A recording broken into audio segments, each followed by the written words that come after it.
Hi, this is Alex from phpacademy.org with a video tutorial for the new Boston. In this tutorial we are going to be creating an element, and this element is a div just here, and the element is going to follow us as we scroll down the page. So you see I've got some background content here, and my scroll bar shows that I can scroll quite a way down the page, and we're also going to make it so we can click on the element and hide it as well. So let's go ahead and start to scroll down the page and see what happens.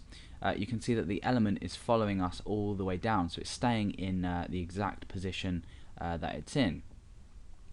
Now it's a tiny bit jumpy, and we are not really going to look at ways that we can fix this, but we're going to be dealing with the initial concept of actually scrolling an element down the page.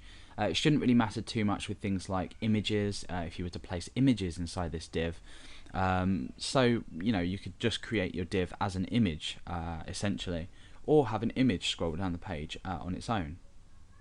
So we're just going to be taking a look at creating this, just how you can see it working, which isn't bad at all. It's quite a neat effect and quite useful if you want something on your page that, for example, this could be a menu, it could be absolutely anything. But I've created the additional functionality where we can click it and actually hide it. So as we enter the page, you see it slightly fades in, but when we click it we can actually hide it as well. So we can hide this anywhere down the page as well. It has the same functionality.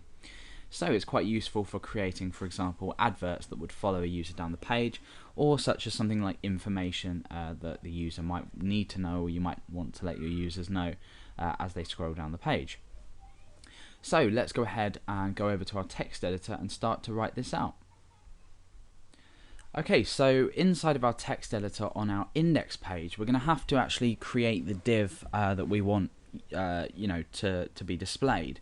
And obviously in just a minute ago you would have seen the paragraphs that I have here. This element will follow you all the way down the page, and you can hide it by clicking on it. So all I've done is I've gone ahead and created a div with the ID of follow. This is important because we need to use this div ID to reference it, select it in jQuery. And my page content is here, which is a long line of content that you've seen. So at the moment on our page, if we were to go over to our browser, you can see it looks like this. We've got these two paragraphs here contained within the div. However, what we want to go and do is actually style this so it adheres to the edge of the page, and also give it some sort of other CSS properties that will mean it is in the correct position essentially. So we can go ahead and style this using the ID follow. So inside style.css, which I've included on my page just here, the link rel to the style sheet, I'm going to go ahead and type follow. And inside here we're going to need to give it some properties. So there's quite a bit to think about here if you're not too good at CSS, but most of the parameters are self-explanatory. The first one is position absolute, and all this means is that we can place it at an absolute position on our page, which is extremely important because we want it to overlap other page content. So we want the position set to absolute. And because we have the position set to absolute, we can then go ahead and specify how many pixels from the left hand side of the page it is, and also how many pixels it is from the top, and I've chosen 10 and 10. Now in ext.js, which I've also included on the page here, obviously as well as jQuery, we can actually take this value a bit later on, so we wouldn't ever have to go ahead and modify ext.js. If we wanted it, say, 20 from the top and 20 from the left, we could change this in style.css and not have to worry about changing our jQuery code. So we're going to make it more dynamic as well in the way that it picks up the position of the current element. So we'll just give it some basic properties like a height. We'll give this 300 pixels, and also a width as well. We can just give this a width of, say, 180 pixels.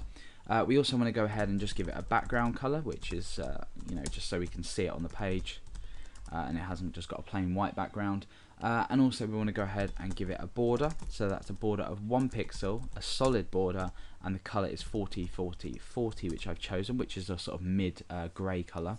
I'm also going to go ahead and give it some padding so we have our text shown correctly.